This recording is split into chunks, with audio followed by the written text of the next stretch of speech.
من طفل عانى من أقصى أنواع التنمر إلى لاعب وصل للقمة الكروية، ولكن أيضا مسيرته لم تخلو من الظلم والمعاناة.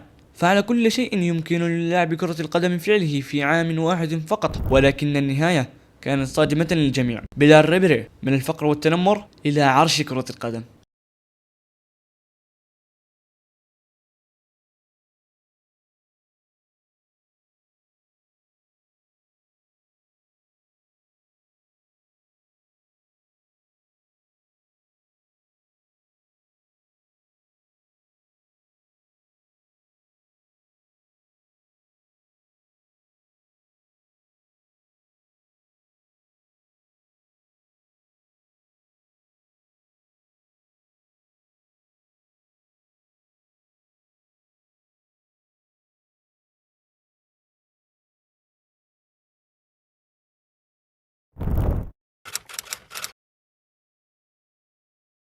ولد فرانك هنري بيير ريبيري في 7 أبريل 1983 في منطقة بولون سور مير. في عامه الثاني كاد ريبيري أن يفقد حياته بعد أن تعرض لحادث مروري عندما اصطدمت سيارة العائلة بشاحنة نقل وخروجه من النافذة الأمامية للسيارة. بعدها تمت خياطة وجه ريبيري ب100 غرزة بعد نجاته من الموت بأعجوبة. لم تعد حياة ريبيري كما كانت عليه قبل الحادث، فنتيجة للحادث وال100 غرزة التي غرزت في وجهه أدت إلى وجود ندبة في الجانب الأيمن من وجهه، والتي بقت معه لبقية حياته. في السادسة من عمره انضم ريبيري للنادي المحلي كونتي دو بولون سور مير. استمر ريبيري لمدة 6 سنوات مع النادي، وغادر في عام 95 بسبب صعوبة التكيف، ولكن من بعدها انضم لنادي ليل، والذي يعتبر تطورا كبيرا في مسيرة ريبيري، وقضى معهم 4 سنوات حتى غادر في عام 99 أيضا بسبب صعوبة التكيف وصعوبة الموازنة بين التدريب واللعب والدراسة. بعد مغادرة نادي ليل عمل ريبيري مع واليه عام البناء في النجارة لمدة 3 أشهر حتى عاد لكرة القدم مع نادي نيونيون سبورتيف بولون. تصعد ريبيري للفريق الأول بعدها بموسم واحد فقط، وتحديدا في موسم 2000-2001، ولكن شارك لأول مرة في الموسم التالي، حيث شارك أساسيا في مباراة النادي ضد سوشو في كأس فرنسا، ولكن للأسف خسر النادي ب5 أهداف لهدف. في الموسم الذي يليه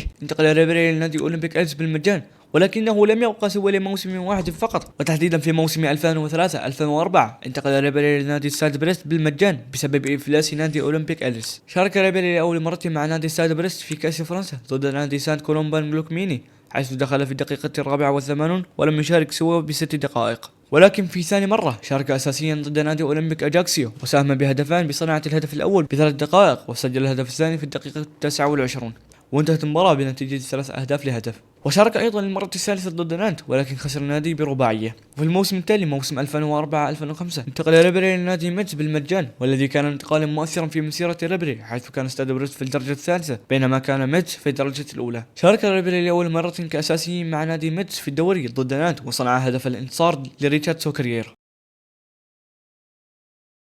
وغاب عن تسجيل جولة واحدة، ولكن في الجولة التي تليها لعب ميلتون ضد أولمبيك ليون، وسجل ريبيري هدف في تعادل الناديين بهدف لهدف.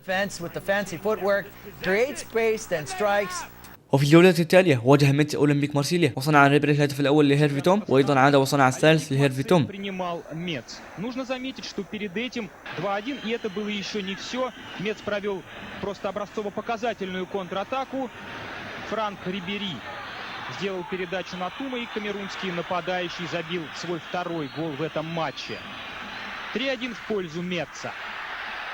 وانتهت المباراة بنتيجة 3 أهداف لهدف بأداء ممتاز من ريبيري. ولكن بعد هذا الأداء غاب ريبيري عن المساهمة ل8 جولات على التوالي، حتى عاد للتسجيل في الجولة 13 أمام تولوز عندما تعادل الناديان بهدف لهدف. عاد ريبيري للغياب عن المساهمة لمدة 7 جولات على التوالي، وغاب عن 5. تم إعطاء ريبيري جائزة أفضل لاعب صاعد في فرنسا عام 2004. ولكن بعد 3 أيام فقط من الجولة 25 التي لم يشارك بها ريبيري، انتقل ريبيري لنادي غلاطاسراي بقيمة 5 ملايين يورو. على الرغم من عدم مساهمة ريبيري بأي هدف في أول 4 جولات، ساهم ريبيري لأول مرة عندما واجه غلاطاسراي نادي اسطنبول سبور، وصنع هدفا لحسن كابزي، وانتهت المباراة ب3 أهداف نظيفة. وفي الجولة التالية واجه غلاطاسراي نادي أنكر سبور، وصنع ريبيري هدفان ب25 دقيقة فقط لهاكان شكور ونيكاتي أتش، وانتهت المباراة بنتيجة 4 أهداف لهدفان. بعدها غاب ريبيري عن المساهمة لمدة 4 جولات، وغاب عن جولة بسبب إصابة في الكاحل. ولكن في الجولة 31 واجه غلطسراي نادي أنكارا غوكو، وصنع ريبيري هدفا في انتصار النادي بهدفان للهدف. سمى جماهير غلطسراي ريبيري باسم فيرار ريبيري بسبب سرعة ريبيري المهولة. كان نادي غلطسراي قد وصل لنهائي كأس تركيا بعد التغلب على طرابزونسبور في نصف النهائي ب5 أهداف ل3. كان النهائي ضد نادي فنربخشة، وسجل ريبيري هدف الافتتاح في الدقيقة 15 وصنع الهدف الثاني لنيكيتي أتش.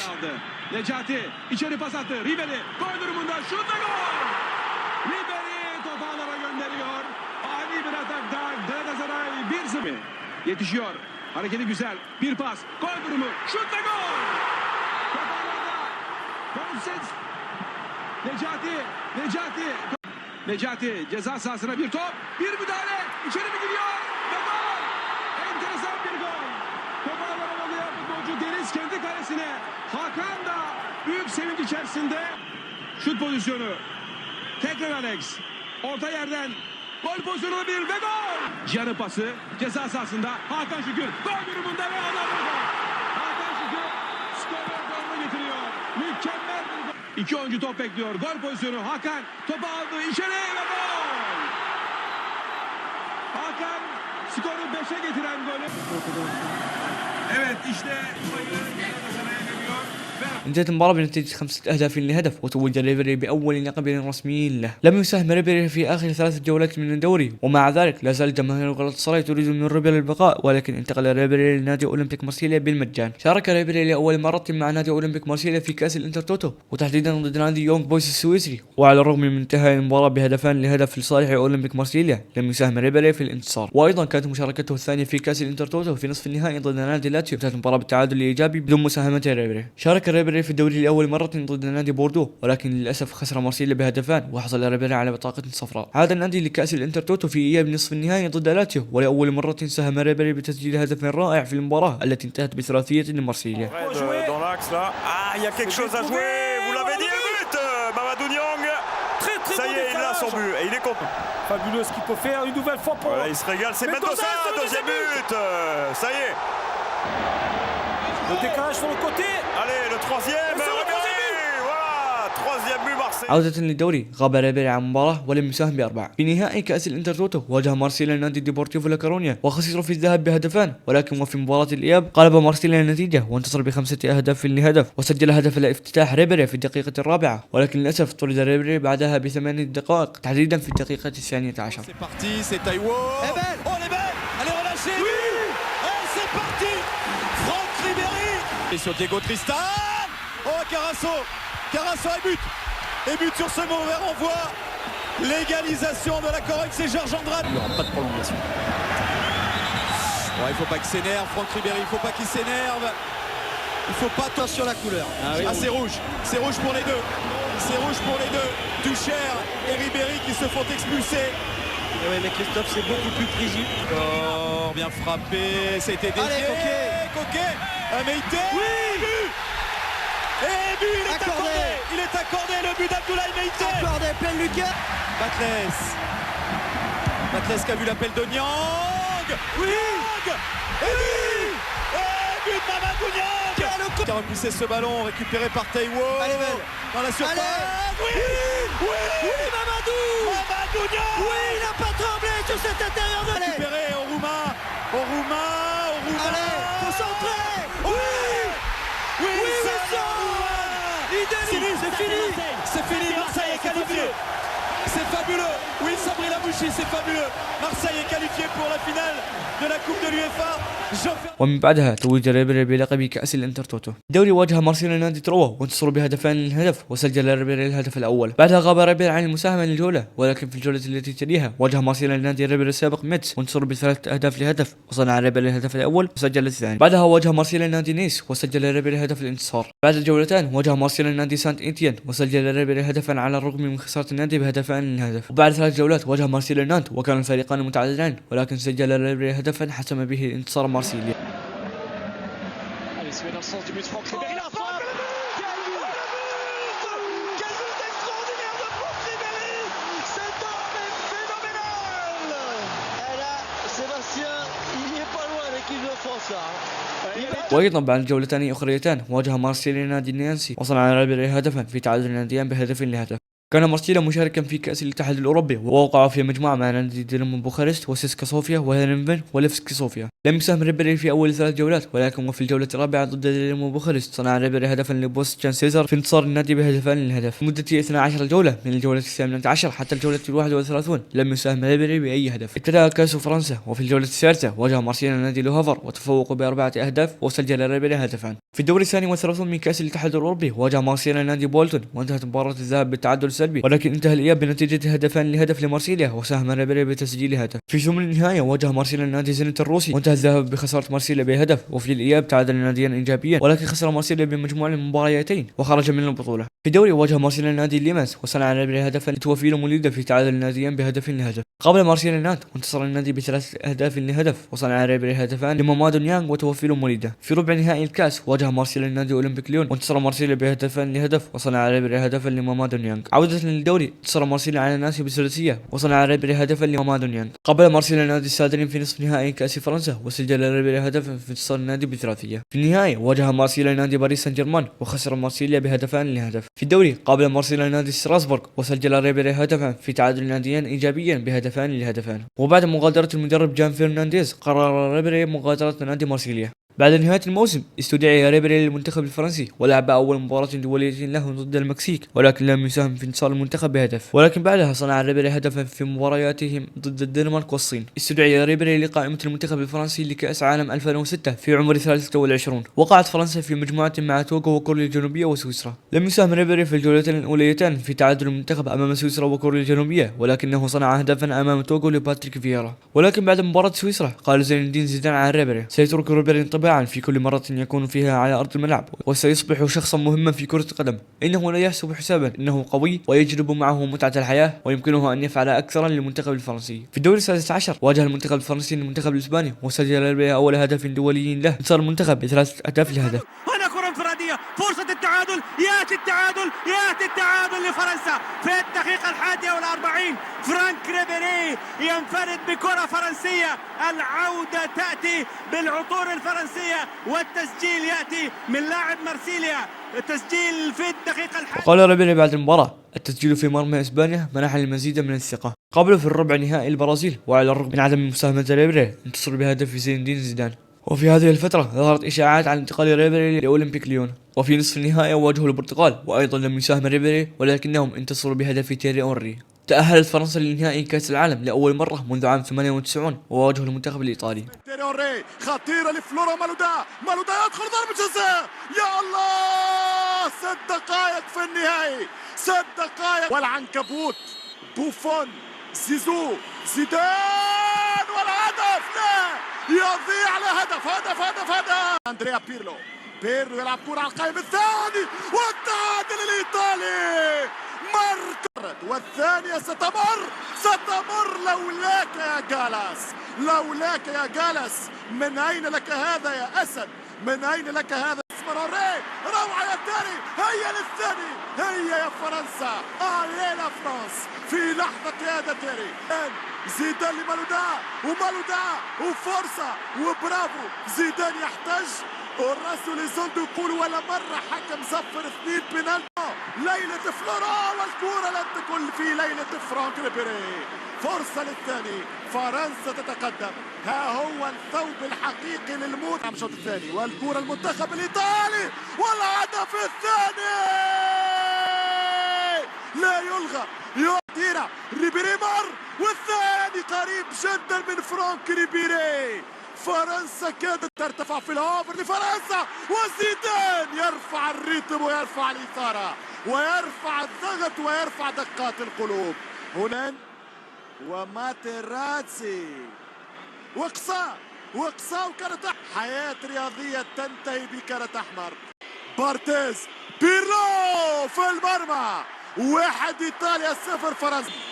جانلويجي وسيلفا ويلتاردو في المرمى وبارتيز ماتيراتسي بارتيز والثاني تريزيجون ويضيع دانيال دروسي ريتي عابدال للبقاء، عابدال روعة ممتازة بوت كما هو عدم ديل بيرو والرابع من أجل التاج ينطلق سانيول ويسجل فابيو جراسو ويسجل مبروك للسكوادرا الزورا. ايطاليا كامبيوني ديل موندو. على الرغم من الخسارة كانت هذه أفضل بطولة لفرانك ريبيري. بعد نهاية البطولة عرض نادي أرسنال عرض بقيمة 10 ملايين جنيه استرليني. وقال وكيل أعمال ريبيري برونو هايدرشيد: فينجر يحب ريبيري كثيرا، كان يريد ضمه هذا الصيف لكن مارسيليا رفض بيعه. وأيضا عرض عليه ريال مدريد عرضا بقيمة 26 مليون جنيه استرليني، حيث قالت صحيفة الجارديان بأن رئيس نادي ريال مدريد الجديد رامون كالديرون طلب من فابيو كابيلو التعاقد مع ريبيري. وأيضا قدم أولمبيك ليون عرضا بقيمة 20 مليون جنيه استرليني، ولكن في النهاية أعلن النادي بأن ريبيري ليس للبيع. في بداية الموسم الجديد وتحديدا في الجولة الثامنة ضد نادي ستادرين صنع ريبيري هدفا لتوفي الموليدة في انتصار النادي بهدفان لهدف. وسجل ريبيري هدفا في الجولة التي تليها أمام نادي أوكسر. وبعدها ضد نادي باريس سان جيرمان صنع ريبيري هدفا لميكائيل باجيس في انتصار النادي بثلاثة أهداف لهدف. وفي الجولة التالية أمام بوردو صنع ريبيري هدفا لميكائيل باجيس في انتصار النادي بهدفان لهدف. تأهل مارسيليا لكأس الاتحاد الأوروبي بعد لعب التصفيات. وفي الجولة الأولى خسر النادي ب4 أهداف لهدفان، وكانوا قد انتصروا قبلها في الذهاب بهدف، ولكن خرج النادي بمجموع المباريتين ب4 أهداف ل3. ابتدأ كأس فرنسا وفي الجولة الثالثة قبل مارسيليا نادي اتلتيك كامبراي، وصنع ريبيري هدفان لجبريل سيسيه في انتصار النادي ب4 أهداف. وفي الجولة الرابعة من كأس فرنسا واجه مارسيليا اليمنس، وصنع ريبيري هدف الانتصار الحاسم في الدقيقة 121 لمامادو نيانغ. في الدوري واجه مارسيليا ليل، وصنع ريبيري هدفان لريناتو سيفيلي في انتصار النادي ب4 أهداف لهدف. عودة لكأس فرنسا كان مارسيليا سيواجه نانت في نصف النهائي بعدما تأهلوا على حساب نادي فان في الدور السابق، وأيضا بعدما تأهلوا في الدور الذي يسبقه أمام ليون. في نصف النهائي انتصر مارسيليا على نانت ب3 أهداف نظيفة، وسجل ريبيري هدف صاروخي جميل.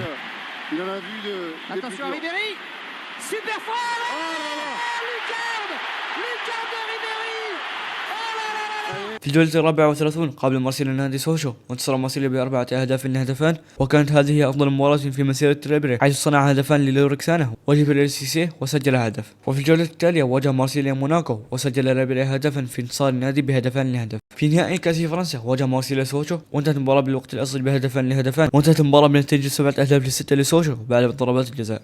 في الصيف انتقل فرانك ريبيري لنادي بايرن ميونخ بقيمة 35 مليون يورو، والتي تعتبر أكبر صفقة انتقال في تاريخ بايرن ميونخ. وقال رئيس نادي أولمبيك مارسيليا بابي ضيوف بعد انتقال ريبيري: لقد ساعدنا فرانك للوصول إلى حيث هو اليوم، ونحن لسنا سعداء حقا بالسماح له بالرحيل. والذي يعبر عن استياء رئيس النادي عن رحيل أفضل اللاعبين في الفريق. ولكن قال ريبيري بعد انتقاله لبايرن ميونخ: كل شيء سار على ما يرام، أنا سعيد لأنني تمكنت من مساعدة ميونخ. ومن هنا ابتدأت أفضل فترة في مسيرة ريبيري. شارك ريبيري لأول مرة مع بايرن ميونخ في كأس الدوري ضد فيردر بريمن، وصنع ريبيري هدف لهامة آلتين توب وسجل هدفان. وفي نصف نهائي كأس الدوري قابل البايرن نادي شوتغارت، وانتصر البافاري بهدفان وسجل ريبيري هدف، وانتصر البايرن بهدف ضد شالكة في النهائي. شارك ريبيري لأول مرة في الدوري ضد نادي هانزا روستوك، وعلى الرغم من انتصار البايرن بثلاثية لم يساهم ريبيري بأي هدف. وفي الجولة الثانية قابل البافاري نادي فيردر بريمن، وانتصر البايرن برباعية وساهم ريبيري بتسجيل هدف. وبعد الغياب عن المساهمة ل4 جولات عاد ريبيري للمساهمة ضد انرجي كوتباس عندما صنع هدفا لميروسلاف كلوزا.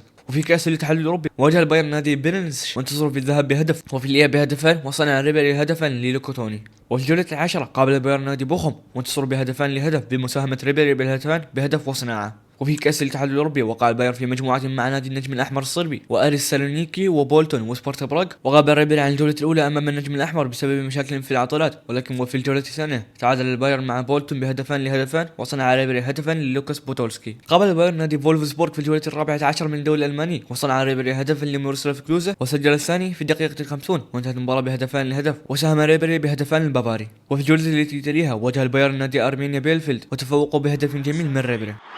A tight angle of 1-0. Franck Ribéry. وفي الجولة الأخيرة من مجموعة كأس الاتحاد الأوروبي قابل بايرن نادي أريس سالونيكي، وصنع ريبيري 3 أهداف في انتصار النادي بثلاثية. تم منح ريبيري جائزة أفضل لاعب لعام 2007 في فرنسا. تأهل البايرن لثمن نهائي كأس ألمانيا، ووقعوا مع نادي فوبورتو البروسيا، وصنع ريبيري هدفان لميروسلاف كلوزا ودانيال فان بويتن، وانتهت المباراة بنتيجة 5-2 للبايرن. وفي الدوري واجه البافاري هانزا روستوك في الجولة 18، وسجل ريبيري هدفا في انتصار البايرن بهدفان لهدف. بعدها غاب ريبيري عن 4 مباريات، مباراتان في الدوري ضد فيردر بريمن وهانوفر. وفي كأس الاتحاد الأوروبي في الدوري الثاني والثلاثون ذهابا وإيابا ضد نادي أبردن، ولكن تأهل البايرن بنتيجة 7 أهداف ل3 بالمجموع وتأهلوا للدور التالي. وفي الدوري تعادل البايرن مع نادي هامبورغ، وساهم ريبيري في التعادل بصناعة هدف لزي روبرتو. واجه البافاري نادي ميونخ 1860 وانتصروا بركلة جزاء جميلة من ريبيري. واجه البافاري نادي أندرلخت وصنع ريبيري هدفان للوكاس بودولسكي وميروسلاف كلوزا، وأيضا سجل هدفا جميلا من ركلة حرة مباشرة.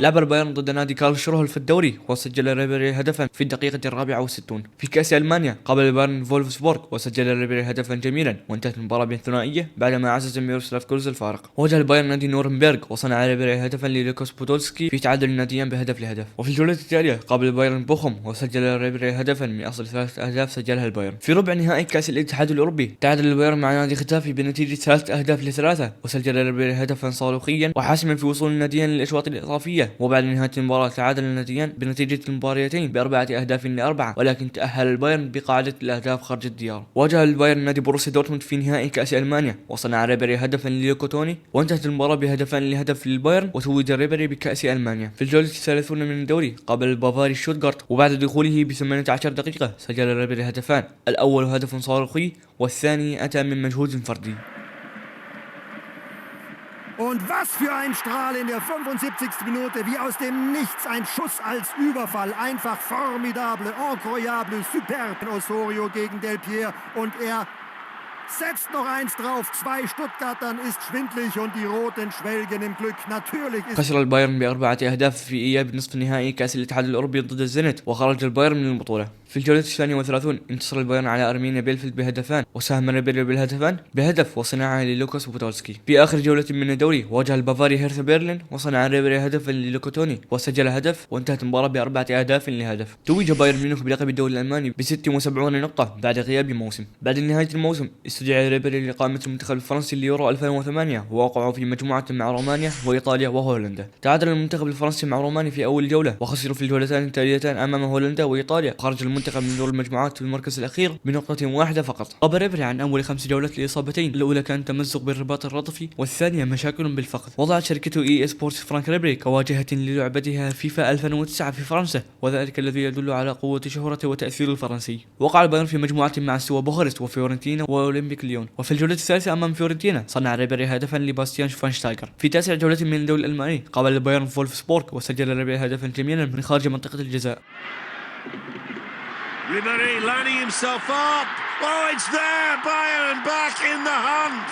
40 minutes gone. Frank Ribéry. احتل ريبيري المركز السادس عشر في الكرة الذهبية، وقال بعدها: أنا محبط، كان ينبغي أن أستحق أفضل من ذلك. وأيضا سجل ال5 جولات التالية وقدم أداء تاريخيا بالنسبة لجناح أيسر، وصنع ريبيري 3 أهداف في جولتين دوري الأبطال أمام فيورنتينا وستوا بوخارست. سجل ريبيري هدفا أمام أولمبيك ليون، وانتهت المباراة بنتيجة 3 أهداف ل2 لصالح البايرن. منح ريبيري جائزة أفضل لاعب في عام 2008 في فرنسا وألمانيا. في كأس ألمانيا واجه البافاري شوتغارت وسجل ريبيري وصنع هدفا في المباراة، وانتهت المباراة بنتيجة 5 أهداف لهدف. في الجولة 19 انتصر البايرن بهدفان على بروسيا دورتموند، وصنع ريبيري هدفان لزي روبرتو وميروسلاف كلوزا. في ذهاب الدوري السادس عشر قابل البايرن نادي سبورتنج لشبونة وسجل ريبيري هدفان، وأيضا صنع هدفان في انتصار نادي بخماسية. في الجولة 27 واجه البافاري أينتراخت فرانكفورت، وبعد 3 دقائق فقط سجل ريبيري هدفا صاروخيا. Or just disappointed after the Barcelona game, but there were happy faces after just 3 minutes of the game. Frank Ribéry. وصنع الهدف الثاني من ركلة حرة للوكوتوني. The free kick by Ribéry, the finish by Tony, 2-0. تعادل البايرن إيجابيا مع نادي برشلونة بهدف جميل من ريبيري. في العمق ريبيري، خطيرة جدا ريبيري، فرصة والهدف الأول، الهدف الأول المنشن، الهدف الأول البايرن في أول دقيقة. ولكن خرج البافاري من الأبطال لأنهم سبقوا وأن خسروا في الذهاب برباعية. خسر البايرن أمام شالكة بهدف، وتم طرد ريبيري بعد حصوله على بطاقته الصفراء، وتم إيقافه لمباراة واحدة. قدم نادي مانشستر يونايتد عرضا لريبيري بقيمة 63 مليون جنيه استرليني، والذي يعتبر رقما قياسيا جديدا في عالم صفقات كرة القدم. قدم اليونايتد هذا العرض على ريبيري لتعويض كريستيانو رونالدو الذي كان سيغادر بنسبة كبيرة في الصيف القادم لريال مدريد. وأشار ريبيري إلى فكرة مغادرة الفريق في مقابلة مع صحيفة الكيب الفرنسية، حيث قال: في ظل هذه الظروف سيكون من الصعب للغاية البقاء، هذا واضح، ولهذا السبب سيتعين على النادي أن يحتل المركز الثاني على الأقل. تعادل البافاري إيجابيا بهدفان لهدفان أمام هوفنهايم، وسجل ريبيري هدفا وصنع الآخر. في الجولة الأخيرة من الدوري قابل بايرن شتوتغارت وانتصر بهدفان لهدف، وصنع ريبيري الهدفان. أنهى البايرن الموسم في المركز الثاني ب 67 نقطة خلف فولفسبورغ الذين حصلوا 69 نقطة، وحسم فولفسبورغ الدوري بفارق نقطتين فقط. كان هناك اهتمام من نادي ريال مدريد وتشيلسي على ريبيري، حيث ظهرت إشاعات عن انتقال ريبيري لريال مدريد مقابل 50 مليون يورو، ولكن رد المدير العام لنادي بايرن ميونخ أولي هونس على هذا العرض وقال: ستحصل فقط على ساق ريبيري في أفضل الأحوال. إذا أراد تشيلسي أو ريال مدريد ريبيري فعليهم تقديم عرض بما لا يقل عن 100 مليون يورو. وأيضا قال رئيس النادي كارل هاينز رومينيغا: سيظل ريبيري في بايرن ميونخ للموسم المقبل بغض النظر عن ما يقدمه تشيلسي أو أي نادي آخر. وأيضا قال رومينيغا لصحيفة ميونخ تي زد: بايرن ميونخ هو الوحيد الذي يقرر ما سيحدث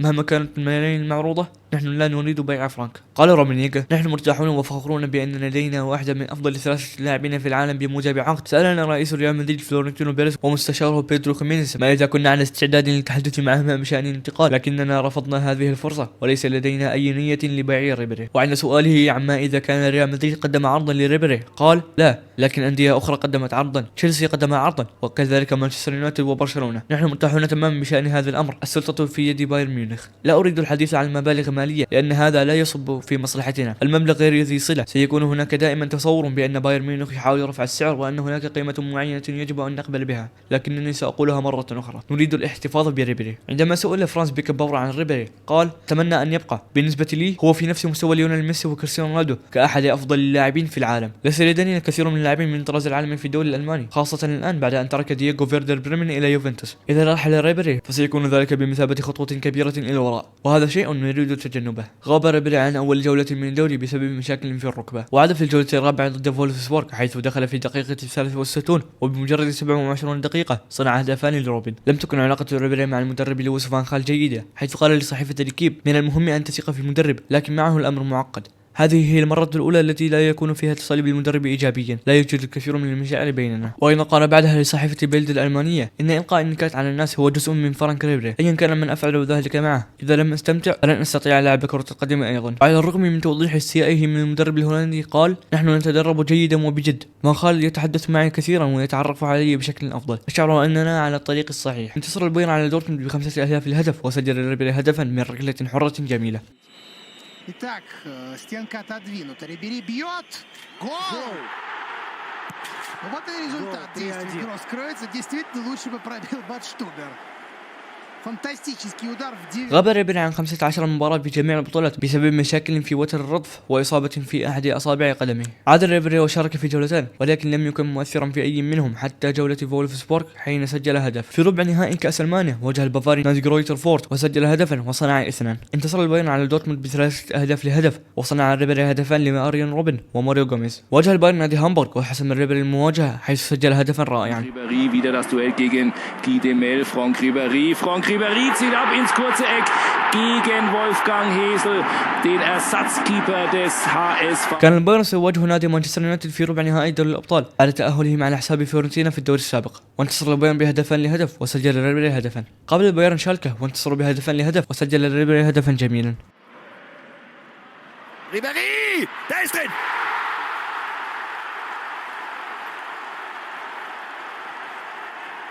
Gespielt 24,5 Minuten.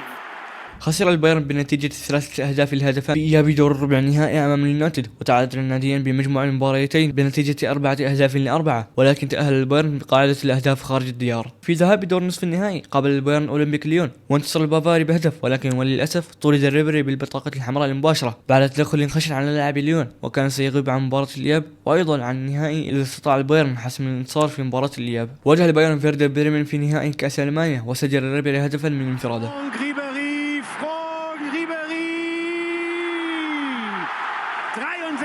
Minute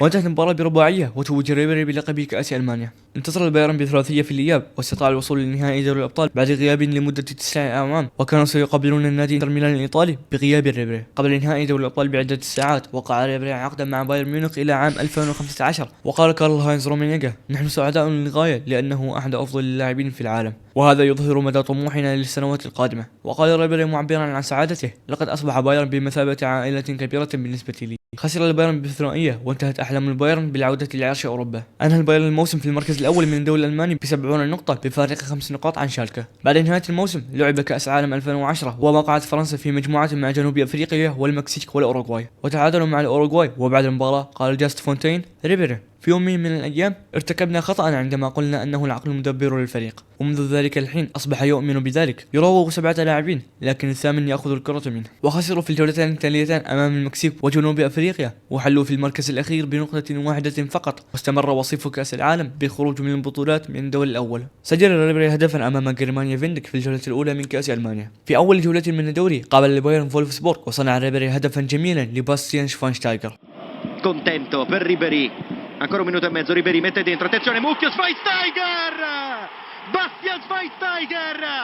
لم يساهم ريبيري سوى بهدف للأربع جولات القادمة. غاب ريبيري عن 9 مباريات في جميع البطولات بسبب تمزق في الرباط الجانبي الكاحل بما يعادل شهرا وأسبوع. عاد ريبيري في الجولة 12 ضد نورنبيرغ وصنع هدفا في انتصار نادي بثلاثية. في دوري الأبطال وقع البايرن مع نادي اف ار كلوج الروماني ونادي باسل السويسري ونادي روما. غاب ريبيري عن أول 4 جولات من دوري المجموعات، الأولى بسبب طرده في النسخة السابقة من دوري الأبطال، وغاب عن الثلاث الأخرى بسبب تمزق في الرباط الصليبي للكاحل. صنع ريبيري هدفا في خسارة البايرن أمام روما ب3 أهداف لهدفان. وفي ثاني مشاركة لريبيري أمام بازل سجل هدفان، منهم هدف جميل من أول لمسة في انتصار البايرن بالثلاثية.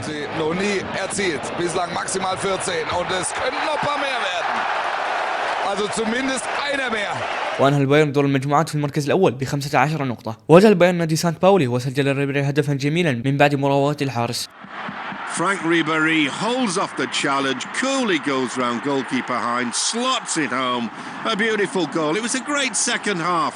في الجولة التالية قام البايرن نادي شتوتغارت وسجل ريبيري هدفا صاروخيا جميلا.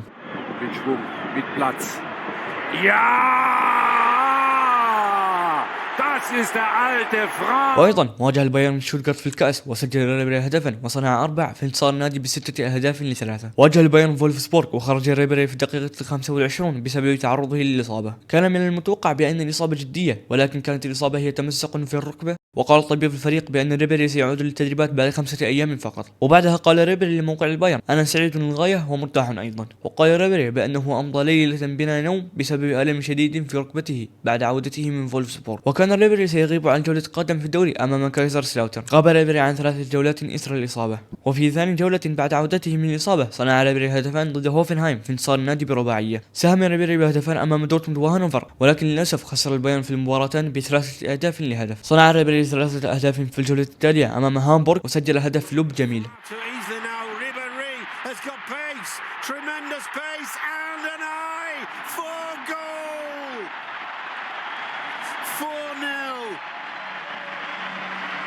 خسر البايرن ب3 أهداف لهدفان أمام انتر ميلان في إياب دور 16 من دوري الأبطال وخرج البايرن من البطولة. استدعى ريبيري للمنتخب الفرنسي لأول مرة منذ حوالي 9 أشهر لعدة أسباب، أبرزها كون ريبيري شبه مسؤول عن ثورة حصلت في معسكر المنتخب الفرنسي بعد كأس عالم 2010. وقال ريبيري: من الواضح أنني مررت بعام 2010 مروع من جميع النواحي، ولن أتحدث عن الإصابات التي أزعجتني، لكن في حياتي الخاصة وسلوكي كلاعب كرة قدم سلكت الطريق الخطأ وفقدت نفسي. لقد أذيت الناس الأعزاء علي، لقد خيبت أمل الكثيرين منهم بل وصدمتهم وأريد أن أعتذر. انتصر البايرن بهدفان لهدف على نادي فرايبورغ، وساهم ريبيري بالهدفان بصناعة وهدف. في ال5 جولات التالية ساهم ريبيري ب3 أهداف، وفي الجولة ما قبل الأخيرة من الدوري صنع ريبيري هدفا وسجل هدفان منهم هدف في الزاوية البعيدة. Ribéry goes for goal himself once again. Kessler no chance whatsoever. تم إيقاف ريبيري عن آخر جولة من الدوري ضد شتوتغارت بسبب تراكم البطاقات الصفراء، ولكن انتصر البايرن بهدفان لهدف، وأنهى البايرن الموسم في المركز الثالث ب65 نقطة خلف باير ليفركوزن ب68 نقطة وبروسيا دورتموند ب75 نقطة. في بداية الموسم لعب البايرن في تصفيات دوري الأبطال أمام النادي السويسري زيورخ، وانتصر البايرن ب3 أهداف ذهابا وإيابا. خسر بايرن ميونخ بهدف في أول جولة من الدوري أمام بروسيا مونشنغلادباخ، ولكن في الجولة الثانية انتصر البايرن بهدف على فولفسبورغ وصنع ريبيري الهدف للويس كوستافو. في ثالث جولة انتصر البايرن على هامبورغ هامبورغ بخماسية وسجل ريبيري هدف. في خامس جولة انتصر البايرن على فرايبورغ بسباعية وصنع ريبيري هدفا لماريو غوميز وسجل هدفان منهم هدف إبداعي. Ribéry gegen Niku. Was heißt gegen? Vorbei, 3-0. وقع البايرن في مجموعته مع نادي فيريال ومانشستر سيتي ونابولي. كانت الجولة الأولى من دور المجموعات ضد فيريال وصنع ريبيري هدفا لتوني كروس في انتصار نادي بالثنائية. قابل البايرن شالكة وصنع ريبيري هدفان للنادي. في جولة هيرثا برلين سجل ريبيري هدفا وصنع 3 غيرهم وانتصر النادي برباعية. واجه البايرن نادي نورنبيرغ وانتصروا برباعية وسجل ريبيري هدفا من خارج منطقة الجزاء. وسعيد الجماهير ممكن من خلالها ريبيري تسديده وسجل ريبيري هدفا لثاني جولة على التوالي امام اوغسبورغ. لم يساهم ريبيري في 3 جولات التالية في دوري الابطال، وفي الجولة الاخيرة ضد فياريال سجل ريبيري هدفان جميلان، الاول من لب والثاني من مراوغة الحارس. كرة خطيرة وانطلاق هدف اول ما فيش كلام، هدف اول ما فيش كلام، تحكي بلغة التهديد، تحكي بلغة التجويد، تحكي بلغة فرانك بيلير ريبيري. وهذه كرة الهدف الثالث، هذه كرة الهدف الثالث، هدف ثالث، ما فيش كلام، ما فيش كلام، ما فيش كلام، ما فيش كلام، ما فيش كلام، تعظيم السلام، فرانك بيلير ريبيري يسجل الدوبلين. في الجولة ال15 انتصر البايرن على نادي فيردر بريمن ب4 أهداف لهدف، وسجل ريبيري هدفان جميلان وصنع هدف.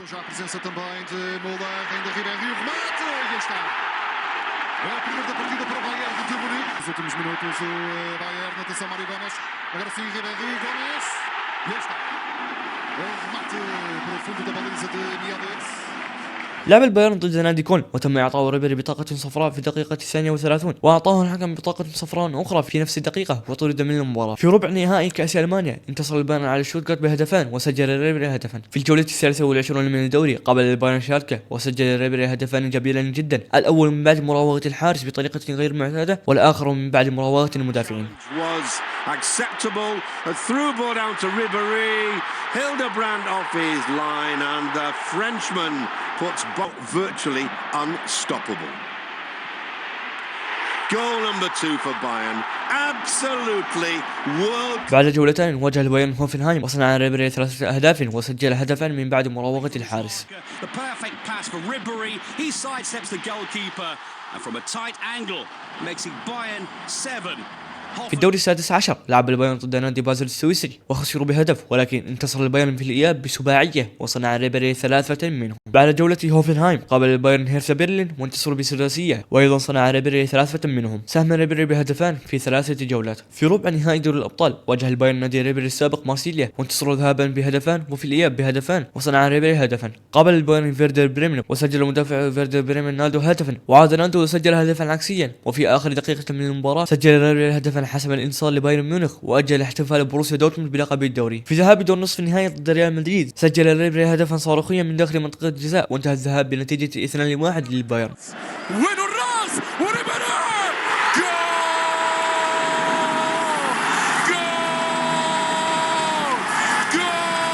في وقت البدل الضائع حصل البايرن على ركلة حرة، وقيل أن روبن قد طلب من ريبيري إعطاء توني كروس الركلة الحرة، وبعدها ادعت صحيفة سبورت بيلد أن المشاهدة صعدت بعدها إلى مشاهدة كلامية بين الاثنان، ووجه ريبيري لكمة لروبن وتعرض روبن لكدمات تحت عينيه. وقال مدير الإعلام لنادي بايرن ميونخ ماركوس هورويك: كل ما يحدث في غرفة الملابس يبقى في غرفة الملابس، لن نضيف أي تعليق آخر. وأضافت صحيفة سبورت بيلد أنه قد عقد استماع بعدها، وقيل أن ريبيري اعتذر وقبل الغرامة نتيجة تصرفاته.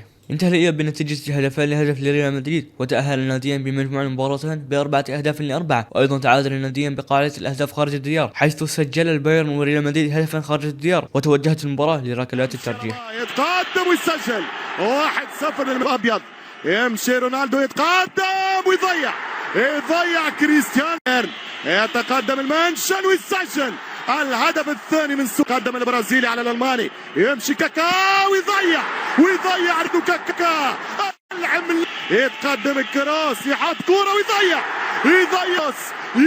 يكركس، يتقدم الونسو ويحط جول البريميرو تانتو دل فيليب لام، يمشي اللام ويضيع يخوف لام، مرتبك اللام ويضيع اللام، معذب الملايير قاتل الملايير، تمشي كرة راموس ويضيع الراس، يرفض الهدية، حتى فين يا ابن الاندلس، فين فاينشتايجر يتقدم ويسجل، خلاص المنشن in the final. المنشن في نهاية ملعبه. المنشن في نهاية. تأهل البايرن لنهائي دوري الأبطال بعد تفوقهم بركلات الترجيح. في الجولة الأخيرة من الدوري واجه البايرن نادي كولن وانتصروا ب4 أهداف لهدف، وصنع ريبيري هدفان. أنهى البايرن الموسم في المركز الثاني ب73 نقطة خلف بروسيا دورتموند ب81 نقطة. تأهل البايرن لنهائي كأس ألمانيا وقابل بروسيا دورتموند وخسر النادي ب5 أهداف لهدفان. كان البايرن سيواجه نادي تشيلسي في نهائي دوري الأبطال وظلت النتيجة سلبية حتى الدقيقة 83. يستحق ولكن لابد التسجيل والرأسية والهدف الأول. جول جول جول جول جول جول البافاري بايرن. المنشن فعلها من مولر. شجع الأزرق بموت وهناك من يحب البايرن والتعادل التشيلساوي.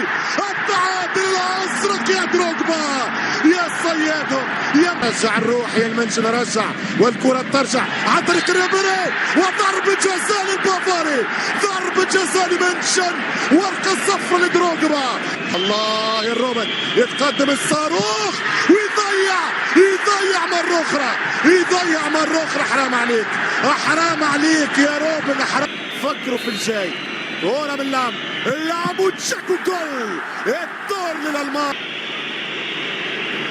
يتقدم ماتو الحارس بنفس الذكرى فما تكون يا سوبر ماريو. أنا المسؤول يمشي ماريو جولاتو 2 الباب. دافيد لويس والغول نوير يتقدم وحتى يا ولد يا ولد يا ولد. الآن حرب الحراس. مانويل نوير يتقدم ويحطها. لامبارد يتقدم الكابتن يسدد ويسجل. اتليتش او بيتر تشيك تخوف برشا ويسجل. لا تخوف اشلي كول يمشي يتقدم اشلي ويسجل دمج فاين التايجر ويحط مش ممكن ذات مش ممكن. في معقله مانويل نوير يتقدم دروغبا ويحطها. خلاص البلوز كتبوها. البلوز يدونوها. البلوز يفعلوها. فعلوها رجال تشيلسي. مفاجأة. تاريخ يكتب من جديد. نعم في أرض الألمان البطل يكون مرة أخرى هو بيولى ألقابه مثل نوتنغهام فورست ومثل مارسيليا ومثل دورتموند. خسر البايرن النهائي وعلى الرغم من أن المباراة كانت خالية من الأحداث في أغلب الوقت، ولكن الأحداث التي حصلت في آخر الدقائق تكفي. وأيضا وللأسف تم استبدال ريبيري في الدقيقة 97 بسبب الإصابة. بعد نهاية الموسم لعب يورو 2012 ووقعت فرنسا في مجموعة مع السويد وأوكرانيا وإنجلترا. تعادل المنتخب الفرنسي مع إنجلترا وصنع ريبيري الهدف. في الجولة الثانية انتصرت فرنسا على أوكرانيا بهدفان، وفي الجولة الأخيرة خسر المنتخب الفرنسي أمام السويد بهدفان، ولكن أنهت فرنسا المجموعة في المركز الثاني ب4 نقاط وتأهل فرنسا للدور الثاني لأول مرة منذ عام 2006. قابل المنتخب الفرنسي اسبانيا في دور ربع النهائي وخسروا بهدفان وخرجوا من البطولة. في بداية الموسم الجديد قابل البايرن بروسيا دورتموند في كأس السوبر الألماني وانتصر البايرن بهدفان لهدف، وصنع ريبيري هدفا لماريو مانزوكيتش وتوج ريبيري بكأس السوبر الألماني. في أول 6 جولات من الدوري لم يساهم ريبيري سوى بهدف وغاب عن 3 جولات منهم. في دوري الأبطال وقع البايرن في مجموعة مع نادي ليل وباتي بوريسوف البيلاروسي وفالنسيا. واجه البايرن نادي باتي بوريسوف في الجولة الثانية من دور المجموعات وسجل ريبيري هدفا جميلا، ولكن للأسف خسر البايرن ب3 أهداف لهدف. Ох, какой выход Франко Рибери, 2-1. Горбунов таки пропускает. سجل ريبيري في الدوري لأول مرة ضد هوفنهايم ولم يسجل هدفا فقط بل سجل هدفان وكان كل هدف منهم أجمل من الآخر. Рибери. А вот и гол. Вот как все просто. Как все просто. Первый удар в створ. Бавария атакует и... Странно, а это Рибери, но все равно гол. Дал возможность Кросс забить Франко Рибери второй гол. في الجولة التالية قابل البايرن نادي فورتونا دوسلدورف وانتصر النادي بخماسية، صنع ريبيري 3 أهداف منهم لماريو مانزوكيتش وتوماس مولر ورافينيا. غاب ريبيري عن الجولة التالية أمام باير ليفركوزن، ولكن في الجولة التي تليها أمام هامبورغ صنع ريبيري هدفان لتوماس مولر وتوني كروس. في الجولة 11 سجل ريبيري هدفا أمام أينتراخت فرانكفورت. سجل ريبيري هدفا جميلا في الجولة 13 أمام نادي هانوفر. И пошла Бавария третий забивать, и она его забивает. Это делает Франко Рибери. أنهى البايرن دور المجموعات في المركز الأول ب13 نقطة متعادلا مع فالنسيا، ولكن تفوقوا بفارق الأهداف. في كأس ألمانيا تأهل البايرن لدور 16 وواجهوا نادي أوغسبورغ وصنع ريبيري هدفا لماريو مانزوكيتش، ولكن طرد بعد صفعه للاعب شتوتغارت كوجا تشول وتم إيقافه للمباراتين تاليتان في الكأس في حال تأهل البايرن لنصف النهائي. وقال كارل هاينز رومينيغا: لا نرى حلا لتجنب الحد الأدنى من العقوبة وهي الإيقاف لمباراتين بسبب مثل هذه البادرة. لم يساهم ريبيري سوى بهدفين هدفا في 9 جولات من الدوري، ولكن في الجولة 23 لعب البايرن ضد فيردر بريمن وصنع ريبيري هدفا لماريو مانزوكيتش وسجل هدفا جميلا بصناعة جميلة من فيليب لام. فيليب يا سلام،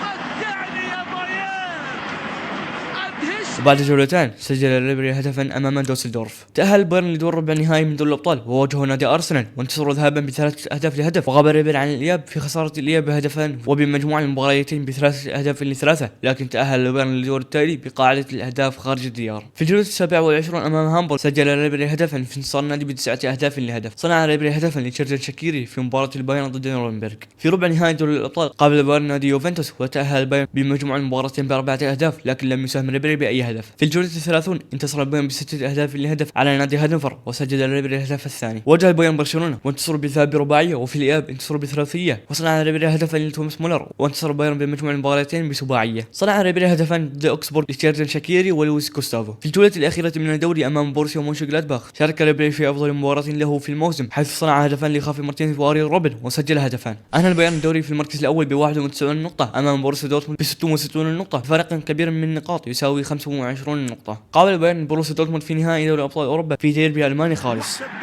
التيكي تاكا لا تموت والحارس نوير لا يخدع، كله بمعركة الحرب ليس بعد، والتأكيد أنه ليس بعد. الكرة الفريق البافاري خطيرة خطيرة حتى ما حطهاش، عندك عامل يجي والكرة بحضرة بيكم باور يضرب من الأذنين الكبيرتين بايرن ميونخ ودورتموند. فما لمس هذه مشكلة هنا قضية في أوروبا، وروبن حتى روبن جول لاعب يحطها صعيب عليه ما نلومش عليه. ما روبن لا باش نهبط وما تشدونيش. انت بالراس برازيلي وجول، يمشي بالراس وجول، لا يخاف يا مارتينيز. ريبيري حتى الروبان ضيعها، روبان يقدرها والبافاري وسجلها مانزوكيتش دور مانزوكيتش الغى الهدف ولا جول مفهاله، والاخر يوصلها له ويدخل في منطقة الجزاء. ضربة جزاء ما فيش كلام. انت يخطأ خطأ عمره، يمشي جوندوجان ويحط إليه جول ده بوروسيا دورتموند. بوروسيا لا يستسلم، انا ما اقول لك. مولر يخرج الدفاع، يهرب مولر سايبها له، لا مش ممكن يا ولد يا هملز. مولر في نهائي الابطال اخر فاينل تحسمها هدف ثاني، ولكن طبعا يلغى. باك الفريق الاصفر وكرة في تسديدة اوري كما شاءت، ولكن منشان والثاني والجول. قل لهم منشان، قل لهم غنكون، قل لهم انا اري الروبان الصاروخ. سماح انتصار مستحق. مبروك للمنشان، مبروك البافاري، مبروك البايرن. يوب للتاريخ 15 سنة بعد قيادته للريال يقود البافاريا للشامبيونز ليج. حمراء بطولة السنة في أوروبا، حمراء لفريق بايرن الأحمر الألماني. مبروك للبايرن، مبروك لمنشن. توني كروس ما لعبش العام القادم جايهم كودس، العام الجاي ممكن يجيهم.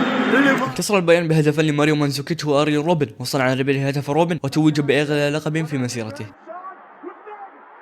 بعدها قال ريبيري: لقد نمت مع الكأس وزوجتي. في نهائي كأس ألمانيا واجه البايرن نادي شوتغارت وانتصروا ب3 أهداف لهدفان، وتوج البايرن بثلاثية تاريخية. في بداية الموسم الجديد خسر البايرن ب4 أهداف لهدفان في كأس السوبر الألماني ضد بوروسيا دورتموند بغياب ريبيري. في الجولة الأولى من الدوري قابل البافاري بوروسيا مونشنغلادباخ، وصنع ريبيري هدفان لاريان روبن وماريو مانزوكيتش في انتصار النادي ب3 أهداف لهدف. وفي الثالث جولة واجه البايرن نادي نورنبرغ، وسجل ريبيري أول هدف رئيسي له في بايرن ميونخ، وأعطاه الحكم ببطاقة صفراء في نفس الدقيقة لخلع القميص في احتفاله بالهدف.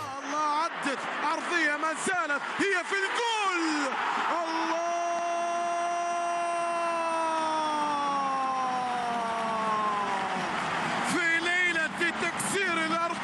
في 29 من أغسطس حصل ريبيري جائزة أفضل اللاعبين في أوروبا متفوقا على ميسي وكريستيانو. قابل بايرن نادي تشيلسي في كأس السوبر الأوروبي، وسجل ريبيري هدفا صاروخيا من خارج منطقة الجزاء.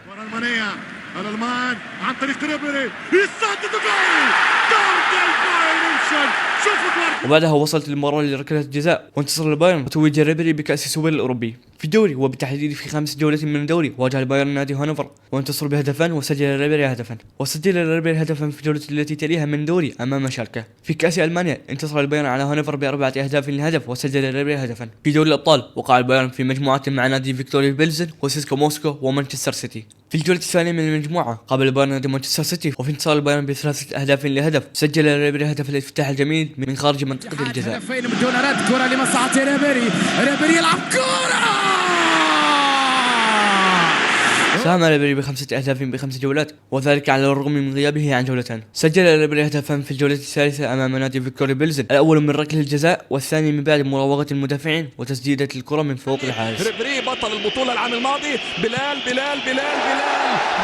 وهدف آخر جمال عليه ريبيري على طول النجم الكبير. مجال لا لا لا لا لا لا لا لا لا لا لا عاد البايرن للدوري وتحديدا في الجولة الثانية عشر حيث واجهوا أوغسبورغ. سجل ريبيري هدفا جميلا صاروخيا من ركلة حرة أشبه بركلة الجزاء. بأنه ريبيري كرة في المرمى.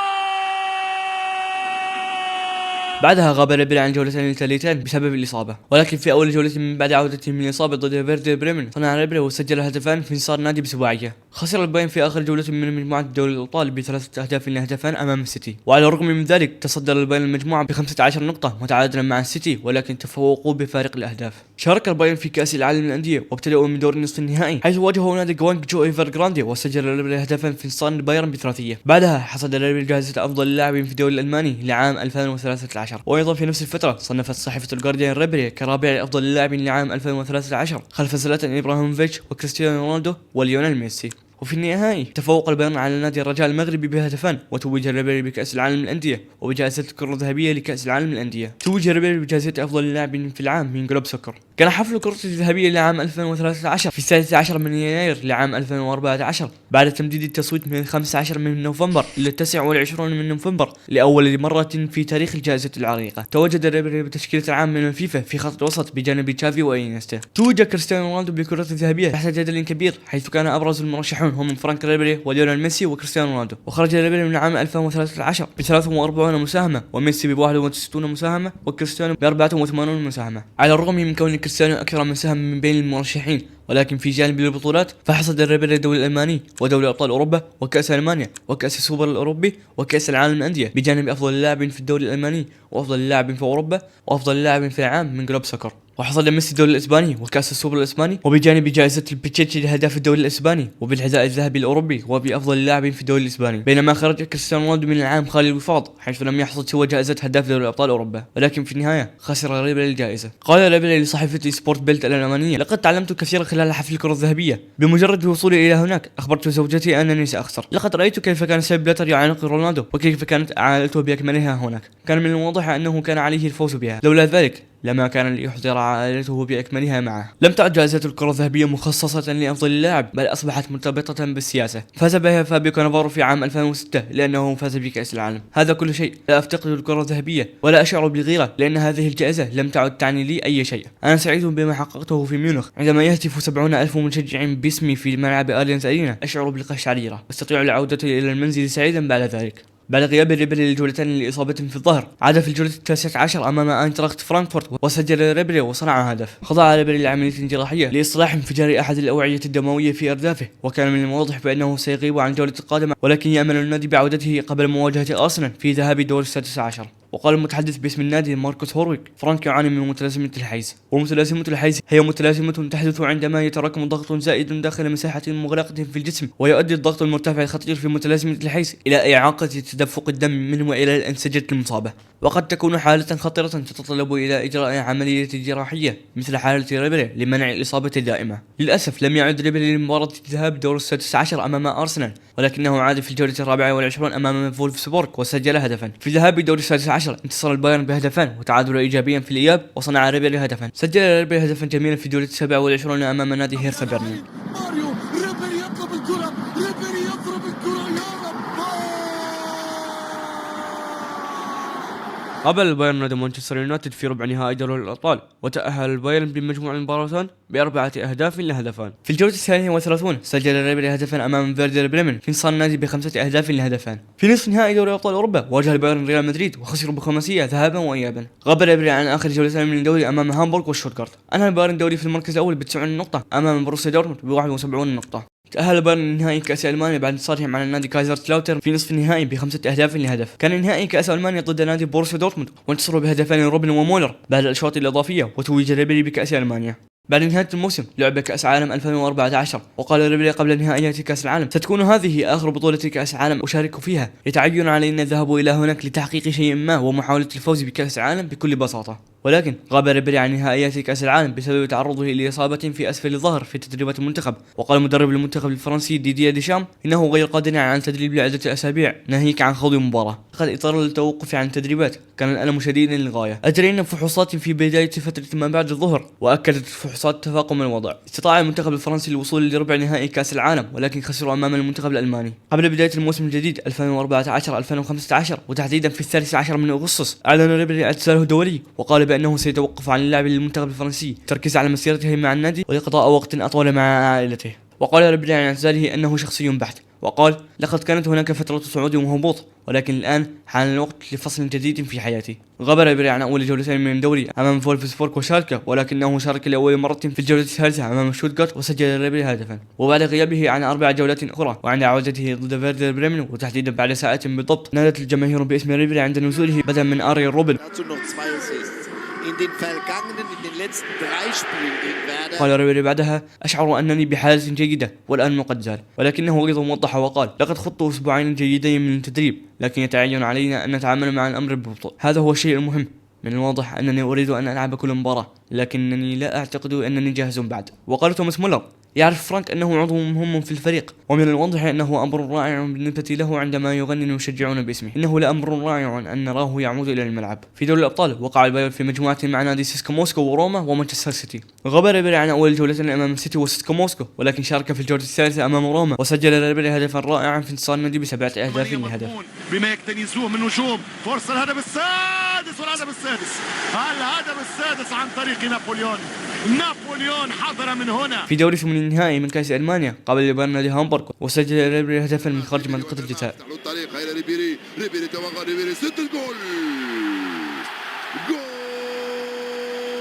قال ريبيري بعد المباراة: لعب الفريق جيدا وأنا أيضا لم يكن الأمر سهلا بالنسبة لي. وعلق على هدفه قائلا: على الرغم من أنني كنت محظوظا بعض الشيء إلا أنه كان هدفا رائعا بالنسبة لي وللفريق. وقال عنه جوارديولا: أنا سعيد جدا بأدائه، دعونا لا ننسى المدة التي قضاها مصابا. أنا سعيد لأنه تمكن من اللعب طوال 90 دقيقة. في إياب لقاء روما في دور المجموعات سجل ريبيري هدفا من أول لمسة. هو رائع ولعبه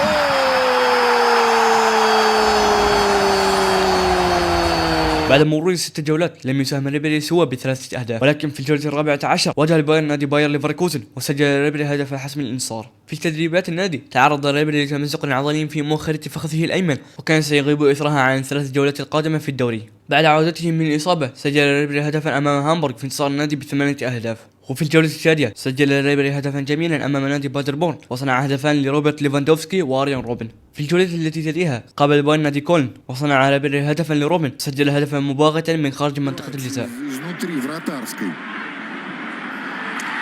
А Левандовскому никто не мешал. Но отстрочка получилась для Кёльна совсем недолго. صنع ريبيري هدفا لتوماس مولر في الجولة التالية أمام نادي هانوفر. في الدور 16 من دوري الأبطال واجه البايرن نادي شاختار دونيتسك الأوكراني وانتهى الذهاب بالتعادل السلبي، ولكن في الإياب انتصر البايرن بسباعية، ولكن للأسف تم تبديل ريبيري بسبب كدمة في الكاحل. علق ريبيري عن الإصابة قائلا: إنه أمر مؤلم ومخزن بعض الشيء، كنت في حالة جيدة للغاية. في الوقت الحالي أتلقى العلاج كل يوم وأستخدم دراجة وجهاز المشي. أملي هو أنه بمجرد عودة جميع اللاعبين الدوليين الأسبوع المقبل يمكنني العودة إلى الملعب والتدريب مع الفريق، لكنني لا أستطيع أن أنجز ما بعد ما إذا كنت سأشارك في مباراة دورتموند. غاب ريبيري عن 16 مباراة إثر الإصابة، وهذا يعني انتهاء موسمه بأكمله. انتهى مشوار البايرن في كأس ألمانيا في نصف النهائي عندما خسروا أمام بوروسيا دورتموند، وأيضا انتهى مشوارهم في دوري الأبطال من نصف النهائي أمام برشلونة. في الدوري أنهى البايرن الموسم في المركز الأول ب79 نقطة أمام بوروسيا دورتموند الذي حصل 69 نقطة. غاب ريبيري عن أول 7 جولات من الدوري متأثرا بالإصابة، ولكنه عاد للتدريب الفردي في أكتوبر من عام 2015 وعاد بعدها للتدريبات مع الفريق الأول. وقال ريبيري: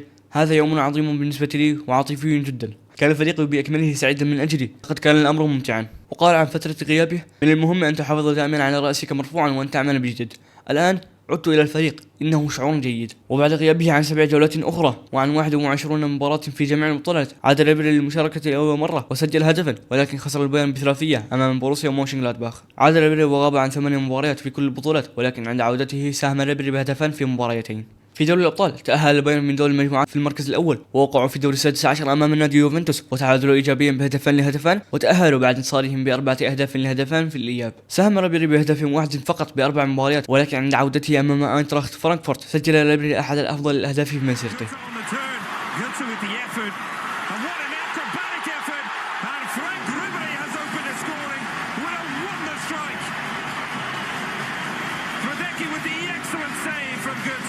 سجل ريبيري هدفا من قصي والذي كان من أفضل أهدافه، وأيضا كان هو الهدف الحاسم للانتصار. وفي الجولتين التاليتين صنع ريبيري هدفا في كل جولة. تأهل البايرن دور نصف النهائي من دوري الأبطال، حيث قابلوا نادي بنفيكا وانتصر بمجموع المباراتين بنتيجة 3 أهداف لهدفان. وفي نصف النهائي واجه البايرن نادي أتلتيكو مدريد، وكان مجموع المباراتين هدفان لهدفان، ولكن تأهل أتلتيكو مدريد للنهائي بقاعدة الأهداف خارج الديار. ساهم ريبيري بهدف واحد في آخر 3 جولات من الدوري وغاب عن واحدة. أنهى البايرن الدوري في المركز الأول ب88 نقطة أمام بوروسيا دورتموند بفارق 10 نقاط. استطاع البايرن الوصول لنهائي كأس ألمانيا بعد التفوق على فيردر بريمن بهدفان في نصف النهائي، وفي النهائي قابلوا بوروسيا دورتموند وانتصروا بنتيجة 4 أهداف ل3 بعد ركلات الترجيح. واجه البايرن بوروسيا دورتموند في كأس السوبر الألماني وانتصروا بهدفان، وتوج ريبيري بكأس السوبر الألماني. في الجولة الأولى من كأس ألمانيا قابل البايرن نادي كارل زايس فيينا، وصنع ريبيري هدفان في انتصار النادي بخماسية. في أول جولة من الدوري واجه النادي فيردر بريمن وسجل ريبيري هدفا جميلا من أول لمسة.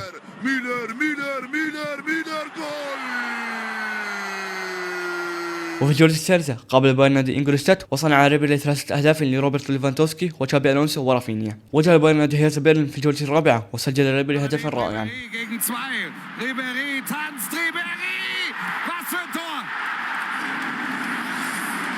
في 5 جولات من الدوري قابل النادي هامبورغ وصنع ريبيري الهدف الحاسم للفوز. في دوري الأبطال وقع البايرن في مجموعة مع نادي PSV ايندهوفن ونادي روستوف الروسي وأتلتيكو مدريد. وفي الجولة الأولى من مجموعة دوري الأبطال واجه البايرن نادي روستوف وصنع ريبيري هدفا لإخوان بيرنات. غاب ريبيري ل8 مباريات في كل البطولات إثر الإصابة، ولم يساهم بأي هدف من الجولتين أمام بروسيا دورتموند وباير ليفركوزن. بعدها جدد ريبيري عقده مع البايرن لمدة عام آخر حتى يونيو 2018، وقال رئيس النادي كارل هاينز رومينيغا إنه لاعب أساسي ومحبوب من الجماهير. واستمر بعدها ريبيري بعدم المساهمة مع الفريق بالدوري ل4 جولات أخرى، ولكن بعدها صنع ريبيري هدفان في الجولتين أمام فرايبورغ وفيردر بريمن. بعدها أصيب ريبيري في فخذه بعد أن أصيب بشد عضلي في تدريبات الفريق. في ربع نهائي كأس ألمانيا قابل النادي شالكه وصنع ريبيري هدفان لروبرت ليفاندوفسكي في انتصار النادي بثلاثية. وقال ريبيري بعد المباراة: أنا سعيد، كانت هذه أول مباراة لي منذ شهر. وقال أنشيلوتي: لقد لعب ريبيري بشكل جيد وأنا سعيد من أجله، إنه لائق وتمكن من اللعب بدون أي مشاكل لأكثر من ساعة. وسماه آلبا بالآلة، وقال: لقد كان خارج الملعب بسبب الإصابة، ولكنه عاد ليبذل جهد مذهلا بعد فترة طويلة من الغياب. إنه لأمر رائع كيف يعمل على أرض الملعب، حتى كيف عمل خلال فترة إعادة التأهيل ليتمكن من الاحتفال بمثل هذه العودة أمام شالكه. وقال ليفاندوفسكي بعد اليومين من المباراة: نحن نفهم بعضنا البعض جيدا حتى خارج الملعب، إنه لاعب مذهل، من الممتع دائما اللعب معه ويمكن أن يحدث شيء ما دائما. سئل مات هومز عن إمكانية تعويض ريبيري، قال: لا سبيل لذلك، إنه يقدم أداء جيدا دائما عندما يكون على أرض الملعب، إنه أمر مخزن بالنسبة لنا دائما عندما يغيب، كلما كان هناك فهو دائما تحسن لا يصدق وميزة. بعدها سجل ريبيري هدفا ضد نادي كولن من أول لمسة في الجولة 23. Bernat und Ribéry 3-0. تأهل البايرن لدور ربع النهائي من دوري الأبطال بعد تفوقهم على أرسنال في الدور السادس عشر بمجموع المباراتين ب10 أهداف لهدفان. في 3 جولات من الدوري لم يساهم ريبيري سوى بهدف. في الجولة 28 واجه البايرن بروسيا دورتموند وسجل ريبيري هدفا من أول لمسة بعد 4 دقائق فقط. اتأثرت النتائج والأداء ويحتفل ريبيري أمامنا. وصنع ريبيري هدفا آخر لآريون روبن. خرج البايرن من دوري الأبطال بعد خسارتها أمام ريال مدريد ذهابا وإيابا بنتيجة 6 أهداف ل3. في نصف نهائي كأس ألمانيا قابل البايرن بروسيا دورتموند وخسر النادي ب3 أهداف لهدفان. ساهم ريبيري بهدفا ب3 جولات وسجل هدفا في الجولة الأخيرة من الدوري أمام فرايبورغ. أنهى البايرن الدوري في المركز الأول ب82 نقطة أمام نادي لايبزيغ صاعد من الدرجة الثانية ب67 نقطة. لعب البايرن في كأس السوبر الألماني ضد بوروسيا دورتموند وانتصر بالنتيجة 7 أهداف ل6 بعد ركلات الترجيح. في الجولة الأولى من كأس ألمانيا واجه البايرن نادي كيمنزر وانتصر البايرن بخماسية، وصنع ريبيري وسجل هدفا جميلا من ركلة حرة.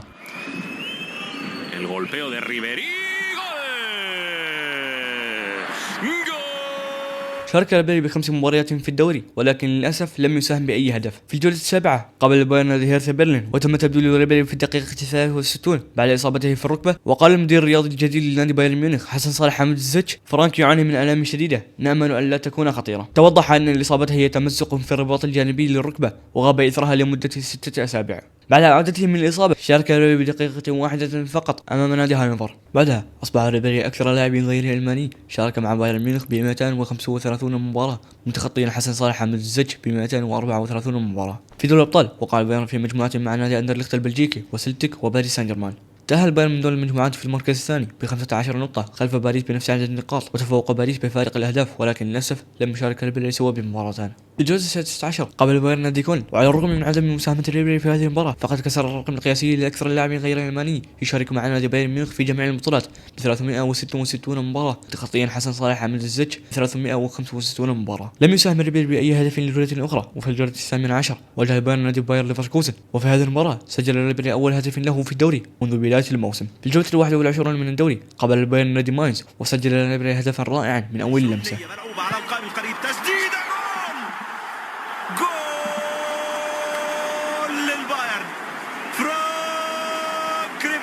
لم يساهم ريبيري ل3 جولات وغاب عن واحدة، ولكن في الجولة 29 سجل ريبيري هدفان جميلان. في هذه الفترة قال ريبيري بأنه سينتقل إلى أحد أندية الدوري الأمريكي أو الدوري الصيني فور انتهاء فترته مع بايرن ميونخ. تأهل البايرن لدور ربع النهائي من دوري الأبطال بعد تفوقهم على نادي بشكتاش التركي بنتيجة 8 أهداف لهدف ذهابا وإيابا. في الجولة 28 واجه البايرن نادي بروسيا دورتموند، ولكي أكون صريحا هناك شك بأن ريبيري قد صنع هدفا وسجل الآخر أما أنه سجل الهدفان، ولكنها تعتبر أفضل مباراة لريبيري في هذا الموسم. تأهل بايرن دور نصف النهائي بعد أن تفوقوا على نادي إشبيليا، وصنع ريبيري هدف حسم الانتصار في الذهاب، وانتصر البايرن بنتيجة هدفان لهدف ذهابا وإيابا. في نصف النهائي قابل البايرن نادي ريال مدريد، ولكن خرج البايرن من البطولة بنتيجة 4 أهداف ل3. بعد الجولة ما قبل الأخيرة من الدوري التي غاب عنها ريبيري بسبب الإصابة جدد ريبيري عقده حتى صيف عام 2019، وقال ريبيري: أنا سعيد للغاية باللعب لعام آخر في هذا النادي العظيم. لقد أصبحت ميونخ الآن بمثابة بيت لي ولأسرتي، وأنا فخور للغاية بأنني سأرتدي قميص بايرن ميونخ في الموسم المقبل. وقال المدير الرياضي حسن صالح حمد الزتش: نحن سعداء ببقاء فرانك معنا. لقد أظهر فرانك هذا الموسم مرة أخرى في الدوري الألماني ودوري أبطال أوروبا وكأس ألمانيا جودته العالية والأداء المتميز الذي يمكنه تقديمه.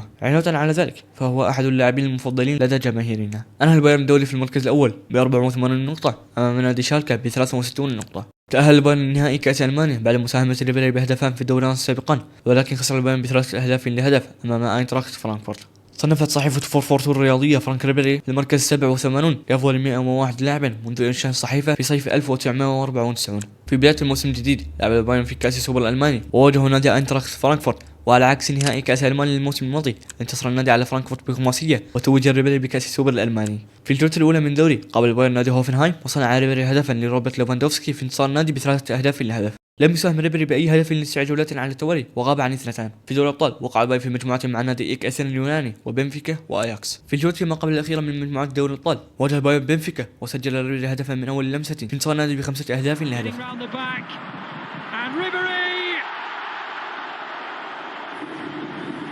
في الجولة 14 قابل البايرن نادي نورنبرغ، وسجل ريبيري هدفا من أول لمسة. وبعد الجولتين سجل ريبيري هدفا حسب الانتصار امام لايبزيغ. وفي الجوله التاليه سجل ريبيري هدفان امام اينتراخت فرانكفورت. لم يساهم ريبيري ل3 جولات وغاب عن 4. وفي الجوله 25 واجه البايرن نادي فولفسبورغ، صنع ريبيري 3 أهداف لتوماس مولر وجوشوا كيميتش وروبرت ليفاندوفسكي في انتصار النادي بالسداسيه. في ثمن نهائي دوري الابطال قابل البايرن نادي ليفربول وخسر بنتيجه 3 أهداف لهدف وخرجوا من البطوله. لم يساهم ريبيري ل4 جولات وغاب عن 2، ولكن في الجوله 32 واجه البايرن نادي هانوفر وسجل ريبيري هدفا اعتبره وداعيا للهدف. نعم يأتي يسجل يفعلها. قال ريبيري: عندما أتيت إلى بايرن ميونخ كان ذلك بمثابة حلم تحقق، لن يكون من السهل قول وداعا، لكن يجب أن لا ننسى أبدا ما حققناه معا، لقد فزنا بالكثير معا. وقال رئيس بايرن كان هاينز رومينيغا: فرانك واريان لاعبان عظيمان، حيث كان أريان روبن سيغادر في نفس الصيف. بايرن ميونخ مديون لهما كثيرا وسنقدم لهما وداعا رائعا وعاطفيا. لقد ساعدا في تشكيل العقد الأكثر نجاحا لنادي بايرن ميونخ بكرة القدم الرائعة. واجه البايرن نادي اينتراخت فرانكفورت في آخر جولة من الدوري، وسجل ريبيري الهدف الوداعي لنادي بايرن ميونخ.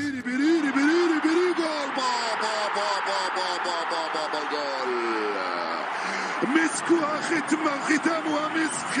نعم يا فرانك ريبيري بالبراعة والروعة. وكانت الجولة الأخيرة هي الحاسمة لفوز البايرن باللقب الدولي الألماني، حيث أنهوا الموسم في المركز الأول ب 78 نقطة أمام بروسيا دورتموند ب 76 نقطة. وكان هذا اللقب هو التاسع لريبيري، مما جعله أكثر لاعب متوجا بالدوري الألماني في التاريخ، متخطئا 7 لاعبين لبايرن ميونخ هم ميهمت شول وأوليفر كان وباستيان شفاينشتايجر وفيليب لام واريان روبن وتوماس مولر وديفيد ألابا. وبعد أن أعلن ريبيري في وقت سابق عن رحيله في هذا الصيف قال: عندما كنت صغيرا قيل لي أن الوقت يمر بسرعة كبيرة، لذا يتعين علي أن أستمتع به، والآن أنا في 36 من عمري. ماذا حدث؟ لقد كانت فترة رائعة بالنسبة لي ولأسرتي. لن ينسى النادي أبدا ما فعلته من أجلهم، ولكنني لن أنسى أبدا ما فعله النادي من أجلي أيضا. وأيضا قال ريبيري: لابد أن أكون صادقا، لا أعرف ماذا سأفعل في الموسم المقبل. هناك بعض الخيارات، ولكن الوقت مبكر للغاية. ربما ألعب لمدة عام أو عامين آخرين، ولكن بعد ذلك سأعود إلى ميونخ بنسبة 100%. أشعر أنا وعائلتي وكأننا في بيتنا هنا. في 25 من مايو كان ريبيري على موعد مع آخر مباراة بقميص بايرن ميونخ، وتحديدا في نهائي كأس ألمانيا، حيث قابل بايرن نادي لايبزيغ، وشارك ريبيري في آخر 3 دقائق من المباراة.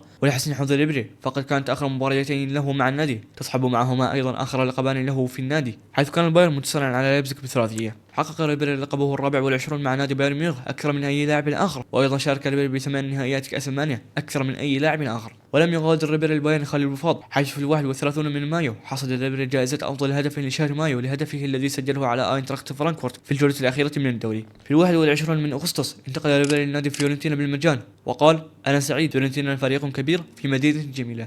في أول 3 جولات من الدوري لم يساهم ريبيري بأي هدف، وخسر فيورنتينا في مباراتين، وفي الجولة الرابعة واجه فيورنتينا نادي أتلانتا وسجل ريبيري هدفا جميلا في تعادل الناديان بثنائية.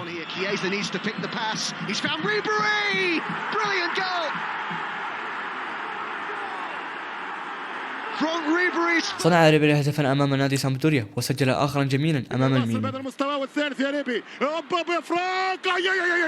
خلاص خلاص خلاص خلاص. بعد خسارة فيورنتينا في الجولة التاسعة امام لاتسيو بهدفان لهدف، دفع ريبيري حكما مساعدا بعد صافرة النهاية، وبعدها تم ايقافه ل3 مباريات وتقديمه ب20,000 يورو. واعتذر ريبيري بعدها وقال: أعتذر لزملائي في الفريق والمدرب والجماهير، وأعتذر أيضا للحكم المساعد السيد باسيري، لأنني في نهاية المباراة كنت منزعجا للغاية وآمل أن يتمكن من فهم مزاجي. وشارك بعد عودته بمباراتين، وفي الجولة الثانية أمام ميليتشي تم تبديل ريبيري بعد نهاية الشوط الأول بسبب إصابة في الكاحل. غاب ريبيري إثر الإصابة لمدة 12 أسبوعا، وعاد في الجولة 27 أمام نادي بريشيا في تعادل النادي إيجابيا. في الجولة 28 قابل فيورنتينا النادي لاتسيو، وسجل ريبيري هدفا جميلا، ولكن للأسف خسر النادي بهدفان للهدف.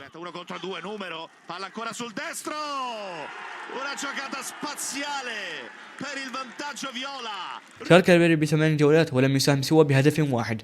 أنهى فيورنتينا الموسم في المركز العاشر ب49 نقطة. في ثاني جولة من الدوري في الموسم الجديد واجه فيورنتينا النادي انتر ميلان، وصنع ريبيري هدفان لغايتانو كاستروفيلي وفيدريكو كيزا. في 14 جولة من الدوري ساهم ريبيري بهدفان فقط، وفي الجولة 20 من الدوري سجل ريبيري هدفا رائعا أمام تورينو. ريبيري It's top quality football from Fiorentina, 10 men, but they've managed to take the lead. بعدها غاب ريبيري عن 3 جولات للإصابة، وحتى في ثاني جولة من بعد عودته تم إيقاف ريبيري لجولة واحدة لحصوله على بطاقة صفراء أمام روما. في أول جولة من بعد عودة ريبيري صنع ريبيري هدفا أمام نادي بنفنتو، وفي الجولة التي تليها سجل ريبيري هدفا من أول لمسة أمام الميلان، ولكن في الجولة التالية طرد ريبيري وتم إيقافه لجولة. استلام حلو قوي، دوشان تصليحة يا ولد يا ولد يا ولد الخبرة واحدة. بعد عودته ساهم ريبيري بهدف واحد فقط في 7 جولات. أنهى فيورنتينا في الدوري في المركز 13 ب40 نقطة. بعدها انتقل ريبيري لنادي ساليرنتانا الصاعد حديثا للدرجة الأولى بالمجان، ووقع على عقد لمدة عام واحد فقط مع إمكانية التجديد التلقائي في حال توفر بعض الشروط الرياضية. لم يساهم ريبيري بأي هدف في أول 4 جولات له، ولكن في الجولة 9 و10 من الدوري صنع هدفان أمام إمبولي وفينيسيا. غاب ريبيري عن المساهمة ل12 جولة، وغاب عن 7 أخرى للإصابة. ولكن في الجولة 32 صنع ريبيري هدفا لإيفان رادوفانوفيتش. في الجولة 36 قابل ساليرنتانا النادي كالياري، وعلى الرغم من بقاء ريبيري في الدكة تم طرده بعد مشاجرة بين الناديين بعد تسجيل سيمون فيردي هدفا لساليرنتانا من ركلة الجزاء، وتم إيقافه عن المباراة التالية. أنهى ساليرنتانا الدوري في المركز 17 ب31 نقطة. في بداية الموسم الجديد شارك ريبيري في الجولة الأولى من كأس إيطاليا ضد نادي بارما، وخسر النادي بهدفان وخرجوا من كأس إيطاليا. في الجولة الأولى من الدوري خسر ساليرنتانا بهدف أمام روما، ولكن بعدها غاب ريبيري عن 9 جولات من الدوري بسبب التهاب في الكاحل. وفي 21 من أكتوبر أعلن ريبيري اعتزاله لعب كرة القدم بسبب الإصابة في ركبته. وقال ريبيري عن طريق منصة تويتر: الكرة تتوقف والمشاعر الداخلي لا تتوقف. شكرا للجميع على هذه المغامرات الرائعة. وقال أيضا: ليس لدي أي خيار سوى التوقف عن اللعب. وقال في منشور آخر: افتقدتها بالفعل، الكرة، الملاعب، أنتم المشجعون، ومع ذلك أعلم أنني سأكون قريبا دائما، أيضا في المستقبل. كرة القدم هو أنا. هذا ينتمي ببساطة معا وسيظل كذلك دائما. وقال رئيس الفخري لنادي بايرن ميونخ أولي هونيس: فرانك ريبيري هو أحد أعظم اللاعبين الذي أنجبهم بايرن ميونخ على الإطلاق. لطالما أحب المشجعون أسلوبه الواضح والوقح على أرض الملعب. يمكنك دائما أن ترى فيه وفي لعبته أنه يشعر وكأنه في منزله في بايرن ميونخ وميونخ. تعرفت على فرانك كلاعب رائع وصديق موثوق. أحسنت وشكرا لك فرانك. وقال حسن صالح حمد الزج: لقد كان لفرانك مسيرة رائعة وأعطى الكثير لكرة القدم. هناك دائما حديث عن احتياج كرة القدم إلى شخصيات، وكان فرانك أحد أكبر الشخصيات في كرة القدم العالمية. لا يمكنك الحصول على الكثير من أمثاله، لذلك سنفتقده. لا يزال نادي بايرن ميونخ ممتنا له حتى اليوم. عند النظر إلى الوراء، كان تعاقده مع فرانك في عام 2007 بمثابة الأساس لصعود نادي بايرن ميونخ ليصبح باستمرار أحد أفضل الأندية في أوروبا. كان فرانك ماهرا في التعامل مع الكرة ومقاتلا عظيما ومهرجا، وكان دائما يترك روحه وهو في الملعب ويبذل قصارى جهده من أجل نادينا. لقد فاز بكل شيء ممكن مع بايرن ميونخ: دوري أبطال أوروبا وكأس العالم للأندية والثلاثية والدوري الألماني وكأس ألمانيا وكأس السوبر. سيظل نادي بايرن ميونخ دائما موطنه. وفي نوفمبر من عام 2023 صنفت صحيفة فورفورت الرياضية فرانك ريبيري في المركز 63 كأحد أفضل الأجنحة في التاريخ. واعتزل ريبيري بعد مسيرة حافلة بالألقاب ومثيرة بأحداثه الكثيرة منها الغريبة والمثيرة. واجه صعوبات في حياته وتغلب عليها جميعها لتحقيق حلمه، والآن اعتزل الفرنسي بعد تحقيق حلمه.